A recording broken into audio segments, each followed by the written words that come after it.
Hello, good morning, and welcome to Politics at Jack and Sam's Daily, the podcast that gives you everything you need to know about the day ahead in British politics in under 20 minutes. It's Thursday, January the 9th, 2025. My name is Sam Coates of Sky News. With me is Jack Blanchard of Politico. It is 1 degree again outside.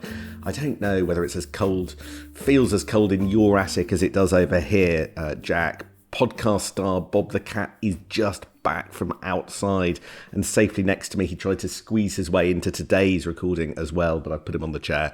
But he was freezing when he just walked on the table and trampled it over the keyboard. I'm looking forward to hearing sneezing in the background as you give us your take on the British economy again this morning, Sam.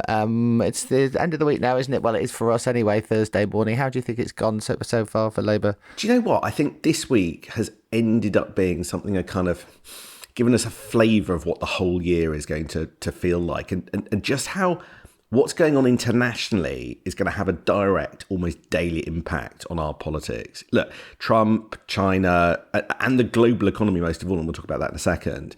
You know, I think the question is, are we just a mid-sized country that's being knocked about by forces beyond our control? You know, look at the agenda of Prime Minister's questions yesterday, for instance, which was sort of determined by Elon Musk's late night and early morning social media posts. Or when he stands up later today, will Foreign Secretary David Lammy show how he and Keir Starmer truly are in the driving seat of our collective destiny as a country? You know, that's the test for his speech in the Foreign Office this morning. So no pressure there, David. Well, as the host of a mid-sized podcast, it is with a rather heavy heart that I feel I must give a daily update on Elon Musk's overnight Twitter feed for our listeners. It's actually been a bit calmer, at least on the British politics front overnight. Elon's had other things on his mind. He's been tweeting a lot about the wildfires in California and blaming the Democrats for what's happened there, or for cutting the fire brigade budgets and whatnot anyway. But he does say a little bit about Keir Starmer being complicit in mass rape. He wanted to tweet about the vote in the House of Commons last night, which he said was unbelievable to see Labour MPs voting against a national inquiry into grooming gangs. Of course, Labour have had plenty to say about that, but Elon Musk has basically butted out a bit, which means he can butt out of this podcast for the next 20 minutes. Although I would just draw your attention, Sam, to a story in the Financial Times, which has published in the last hour or so, headlined "Musk examines how to oust Starmer as UK Premier before next election." And the FT is quoting sources that just says rather obscurely, briefed on the matter, who say that Elon Musk's view is that Western civilization is threatened, and he is seeking information about how to build support for alternative British political movements and force a change of Prime Minister before the next election. So that's something for Downing Street to ponder on this morning as they head towards the weekend. I mean, the reach of what that guy does, it's not just being part of the Trump administration. It's not just running a social media platform. It's not just running the Tesla car group. You do know that in addition to Starlink, the other thing that Elon Musk is working on is brain implants to help build bionic human beings. So maybe he will just be the most important person in the world quite soon. Can he build a bionic podcast host who gets up at 5:30 in the morning so that we can stay in bed? Because I am well ready for that, man. Oh, who knows? Maybe it'll come soon. Look, I think actually Elon Musk's change of direction will be a bit of a relief in number 10, but that's not that they don't have a lot to worry about, because less of a relief is the front pages of most of the papers. Market turmoil sounds red alert for Chancellor on the Mail. Treasury steps in to halt market mayhem in the Telegraph. Reeves faces extra tax rises or cutting public spending in the Eye. Now, let's be honest, listeners to this podcast yesterday will be pretty familiar with quite a lot of the themes on this morning's front pages, because we talked a fair bit about that 24 hours ago. But, you know, it isn't just a case of everybody catching up with us. You know, yesterday, the kind of borrowing costs and gilt yields breached the levels not seen since Liz Truss's mini budget in September 2022. And albeit that this is largely caused by international rather than domestic factors, it is causing nervousness. And this culminated last night, kind of around 5:30, 6 o'clock, in the Treasury putting out a quote. There's a sort of moot argument about whether they issued a statement and how rare that is.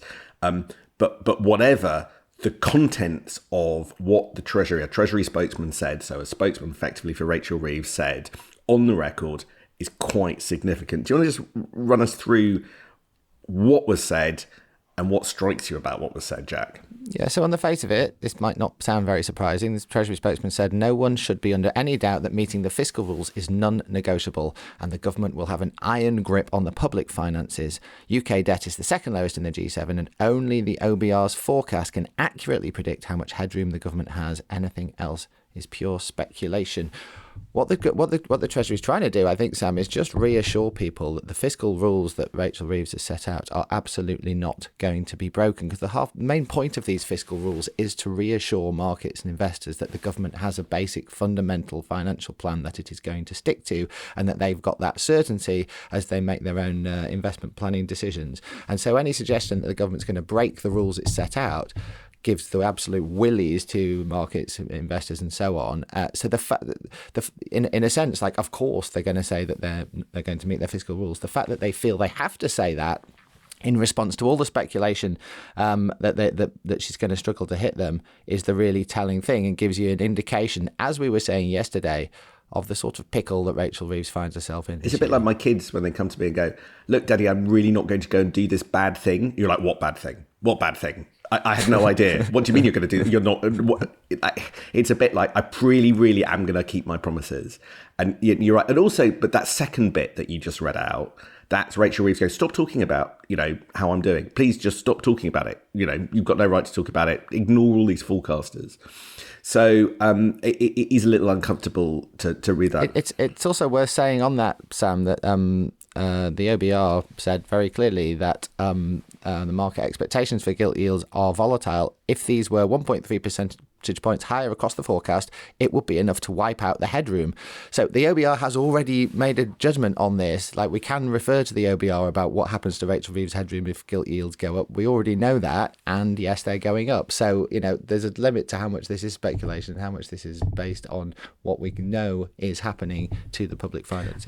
The promise by Rachel Reeves that she made in the budget last October, we've said it before, but we've got to say it again. She made an eye-watering promise that some people think was too aggressive. She said, "I'm not going to fund any day-to-day spending of this government through borrowing. I'm only going to do it through taxation," which is something that really hasn't been achieved in the last 20 years. So it's a mega, mega goal to sort of reduce the level of government spending while coupled with increasing taxation to sort of get there.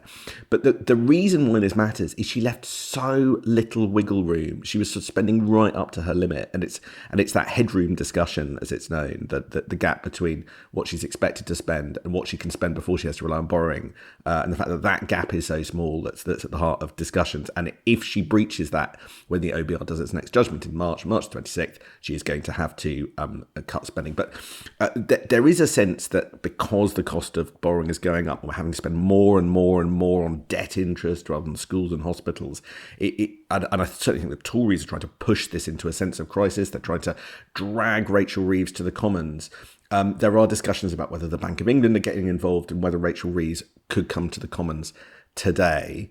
Now, it's a moot point whether there are discussions between the Chancellor and the Governor of Bank of England about all of this, because later today, Rachel Reeves is getting on a plane and spending all weekend with Andrew Bailey, the Governor of Bank of England, because today, this evening, she is flying to China with a delegation as part of the kind of UK reset on China. So she will be with him and people from the financial services sector, big banks who are at the heart of this discussion about debt and sustainability and Britain's place in the economic world all weekend.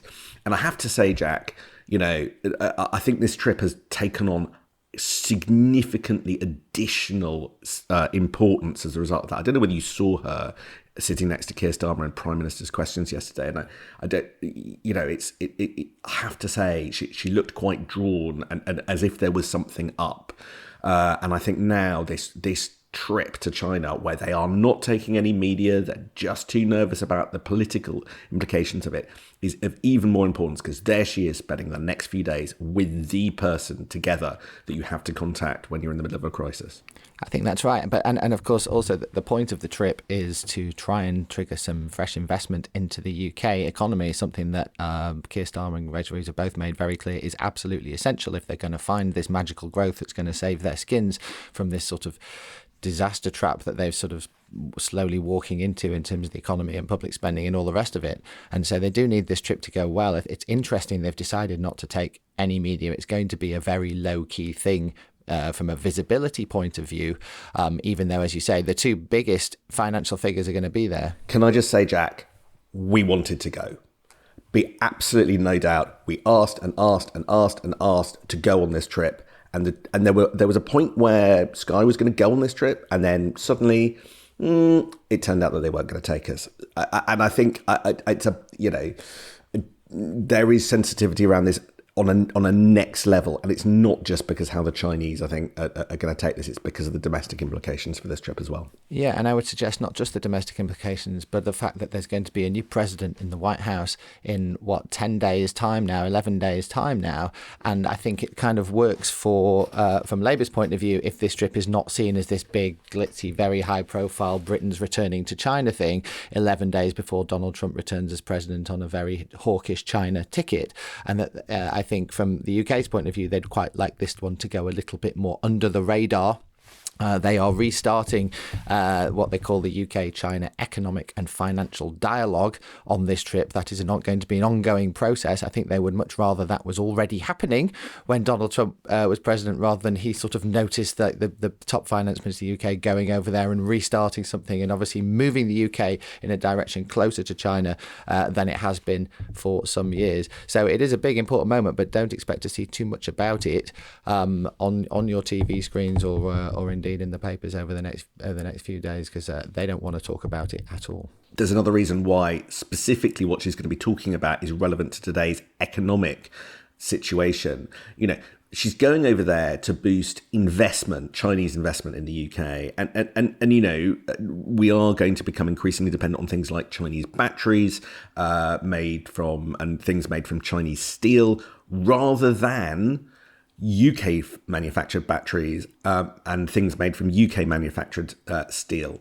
Now, two things about that. First of all, it feels to me, the Treasury would deny this, but it feels to me like that doesn't really sync with Rachel Reeves' promises about securonomics, making sure that Britain can stand on its own 2 feet when it comes to the economy, because you are becoming reliant on another partner, a foreign country, for some pretty critical things when it comes to manufacturing and all of that.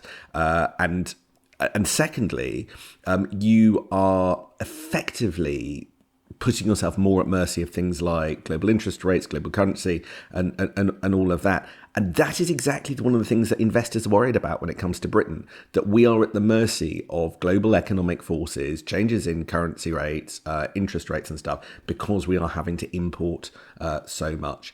So, I think there is a healthy debate to be had about whether going to China and saying, we want more of your stuff, please, because we can't manufacture it at home. The unions don't like that. Some businesses, particularly the steel industry, hate that because they see it as the end of their entire kind of industry in this country. It is a big deal, which is why we wanted to go. And that was before you had this issue with the markets pricing Britain's debt ever higher and higher. There is another bit of sort of rather private big diplomacy happening today as well, Sam, away from China, but it's similar in some ways. President Macron is coming over to the UK this evening, and we'll be having dinner at Chequers with Keir Starmer. And man, wouldn't you love to be a fly on the wall for that one? Again, 11 days out from Donald Trump coming in as president, the two most important militarily figures in Europe getting together to have a chat in preparation for that. Once again, there'll be no media, there'll be no press conference. We'll get a very, very weak readout from Downing Street, which for those who don't want to read out it's kind of a press release they email over a couple of hours later telling you absolutely nothing about what happened, but they might give you a bit of the menu to keep the journalists happy or whatever. But what's really going to happen is that they're going to spend 2 or 3 or 4 hours together talking through exactly what the implications of a Donald Trump presidency is going to mean for Europe, and trying to fashion some sort of response between them internally, privately, and think about how they're going to try and deal with this situation in the climate of a rising populist right-wing tide happening all around Europe. happening in France, of course, on Macron's own doorstep, and frankly, looking rather like it might be heading the UK's way as well. It will be it's one of those dinners where you just know, Sam, that in about 6 months, 12 months time, there'll be the most extraordinary stories reading about what they talked about. Sadly, I fear we won't get them tonight or tomorrow or even this weekend. No, so we can only speculate, and I'm going to speculate that one of the things that they're going to do is both men are going to practice their new handshakes for Donald Trump. Every time Donald Trump meets a foreign leader, he has a increasingly bizarre, and when it comes to meeting President Macron, increasingly competitive big man's handshake for him, and they try and kind of compete in ever more bizarre, slightly Masonic sort of hand poses. So maybe President Macron will give Keir Starmer some lessons. Can I tell you what's funny about all of this? Is that effectively, when it comes to big stories about diplomacy, Keir Starmer has kind of flown in and big-footed his Foreign Secretary David Lammy, because today, long in the diary, many, many weeks in the writing, David Lammy has been preparing a big speech about Britain's place in the world and the role of the Foreign Office. And yet that now is the second most important diplomatic story of the day. But it's worth just dwelling on this. I've seen a bit of a private readout of the speech that David Lammy is giving. And he's going to revive his theme of progressive realism, keep up at the back. But more importantly, he's going to talk about, and it's a speech, get this, in his own office, in the Foreign Office, and he's going to talk about the Foreign Office's Foreign and Development Office, Foreign Commonwealth and Development Offices is now known. He's going to talk about the importance of this department, which I think just in of itself slightly perhaps points to an insecurity about how people see the Foreign Office. And what he's going to do is he's going to say, we are the department that is going to focus on migration and the plan for change. And that's a little bit like David Lammy standing up and sort of waving his hand and saying, we're part of the government too. Can you pay attention to us? We're going to deliver the domestic agenda, brackets. Can you give us plenty of money in the spending review? I think in some ways, just the framing of the speech speaks to an insecurity in the Foreign Office and in the leadership of the Foreign Office, who feel vulnerable to the fact that there's been a change of the guard in number 10. They're not sure whether Morgan McSweeney likes them. You've just had the appointment of Ollie Robbins, the former Brexit negotiator, to run the Foreign Office as the lead civil servant. And then today there is David Lammy giving this speech about, we really are quite important, aren't we? I mean, that just doesn't feel quite comfortable.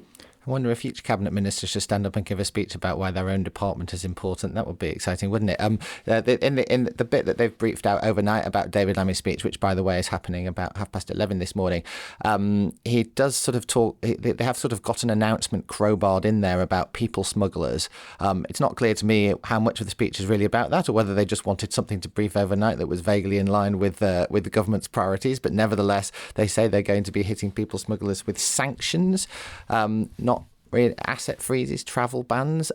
This had a rather withering response from the Tories.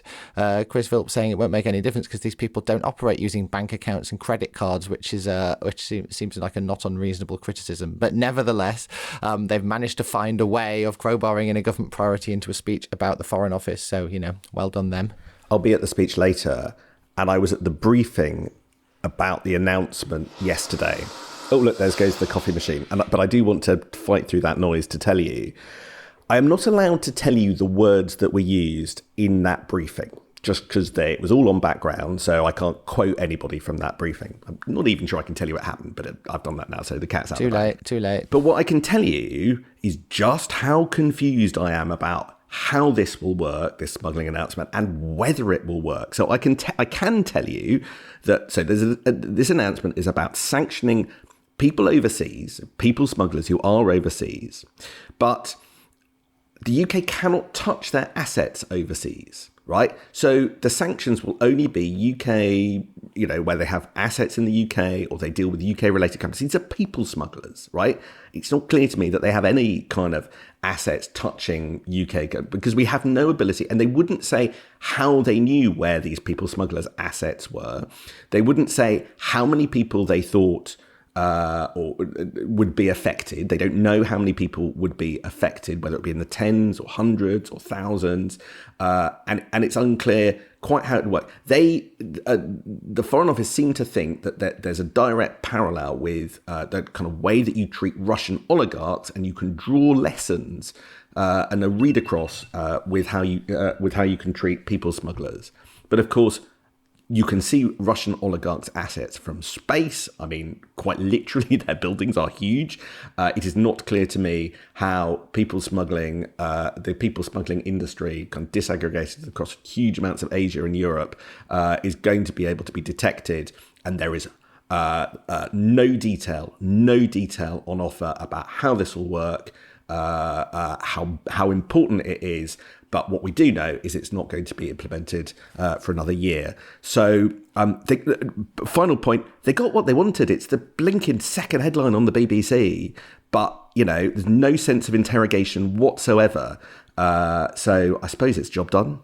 It just reminds me rather of the last big David Lammy speech we had in September, when he talked about the environment and did a whole speech about how the Foreign Office was central to the climate crisis. It just feels rather like the government has these priorities around people smuggling and the climate and so on, and the Foreign Secretary is so desperate to show how relevant his department is. He's just trying to find a way of wedging the FCO into the conversation on this topic and that topic. Maybe we'll get one on, I don't know, the economy next year, or some of the big growth. Got to be growth, I guess. We'll keep an eye out.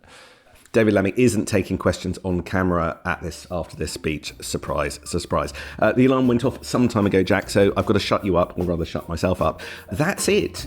We will see you on Monday. I'm very excited about that. So have a lovely, lovely weekend. I will. All right. See you then, Sam. Cheers. Bye-bye.